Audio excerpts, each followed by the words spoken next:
આજે રાતનું સુખનો શું કીધું નીકળી ગયા ઉપલેડા બાજુ તો કીધું ખાય ફાકી બનાવી નાખીને મેં તો એક બે ને BMW જેવી એન્ટ્રી નાખી. ઢીંગણી સિક્સર પાણી આવી ગયા સીધા જ આવી ગયા આપણે જલારામ સોડામાં. કાકાએ ગુલાબ કલરની ચાણી નાખીને બરાબર નાખીને હલાવી નાખી લચીને ફાઇનલ લચી બની ગઈને અમે લઈ લીધી. તમને કેટલી વાર કીધું કે મારા લોકમાં ખાવા પીવાનું ના હોય તો લોક સુનો લાગે.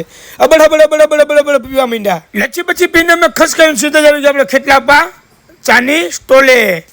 ને અમને ખરા મન તો ભેગો થઈ ગયો તો ભાઈ કે તમારી ચા બની ગઈ ને ચા લઈને આપણે અબડ પીવા માંડ્યા. આ ભાઈ કે મારે હવા લેવાનું એ ભાઈ ચા નો હબડ ચાલુ કર્યું.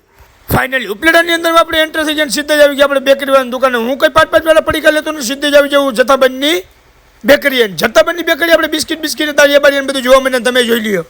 તો કે ભાઈ કુરકુરા બિંગો તળે મેં એના પેકેટ હારવાનું ચાલુ કરી દીધું. ફાઇનલ નથી સટકાવીને સીધા જ આવી ગયા આપણે રાંધણ છઠમાં. ગાડી બાડીને આપણે ગેસ ઊંઘાડી દીધો ને તો કે બેને BMW માં ચલાવી દીધો ને કરી દીધો કાચ બંધ હાઈસ ચડી ગયા રોડ પર. આજનો મિનિટ લોકો અહીંયા પૂરો તમને ગમ્યો તો લાઈક કરો, ફોલો કરો, શેર કરવાનું ભૂલતા નહીં. અમે ઘરે પૂકી જતા સુધી તમે ફોલો લાઈક કરતા આવજો.